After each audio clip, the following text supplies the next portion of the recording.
మనకి గూగుల్ నుంచి గూగుల్ వాళ్ళ పేజ్‌లో ఒక స్టోరీ షేర్ చేసింది. ఏఐని పెద్ద పెద్ద కంపెనీస్ కంటే ఫార్మర్స్ బాగా యూజ్ చేస్తున్నారని చెప్పి ఒక ఆర్టికల్ అయితే వాళ్ళు పోస్ట్ చేశారు. పాల్ అని చెప్పేసి ఒక ఫార్మర్ డైరీ ఫార్మ్ చేస్తూ ఉంటాడు. అతని దగ్గర 2014లో ఒక 30 ఆవులుండేయి. ఇప్పుడు 2025, 26కి వచ్చేసరికి అతని దగ్గర దగ్గర దగ్గర 260 ఆవులు అయిపోయినాయి అవి. 260 కౌస్ వాటిని ట్రాక్ చేయాలతను. వాటి ప్రతిదానికి ఒక ట్రాకర్ అయితే ఉంటది. ప్రతిదాన్ని ట్రాక్ చేయాలి. దాని హెల్త్ కండిషన్ ఎలా ఉంది? వెదర్ కండిషన్ ఎలా ఉంది? అది ఎన్ని పాలిచ్చింది? పాలలో ఫ్యాట్ ఎంతుంది?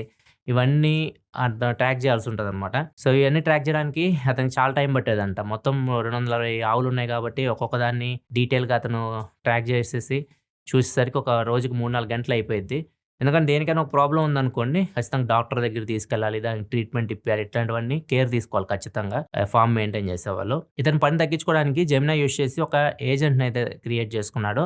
ఏజెంట్‌కి ఫార్మ్ బ్రెయిన్ అని చెప్పేసి పేరు పెట్టాడు. ఏజెంట్‌కి ఏం చేశాడంటే మొత్తం అన్ని డేటా తన దగ్గర ఆవులున్నాయి గదా! వాటి ప్రీవియస్ డేటా మొత్తం ఒక్కొక్క దానిది మొత్తం దానికిచ్చేసాడు. ఇచ్చేసిన తర్వాత అదే ట్రాక్ చేస్తుంది మొత్తం. అదే ట్రాక్ చేసి మొత్తం ఏ ఆవు ఎంతెంత పాలిచ్చింది, దానిలో ఎంత ఫ్యాట్ పర్సెంటేజ్ ఉంది, అండ్ ఏ ఆవు కండిషన్ ఎలా ఉంది, మొత్తం ఎవ్రీథింగ్ అతనికి డీటెయిల్‌గా అయితే రిపోర్ట్ అయితే ఇస్తుంటది. సో, ఇతను మళ్ళీ దాన్ని ట్రాక్ చేయాల్సిన అవసరం లేదు. ఇట్లా ఇతను ఈ ఫార్మ్ బ్రెయిన్ అని చెప్పేసి ఒక ఏఐ ఏజెంట్‌ని క్రియేట్ చేసుకొని, సో, తన పనిని సులభం చేసుకున్నట్లు గూగుల్ వాళ్ళ బ్లాగ్‌లో అయితే మెన్షన్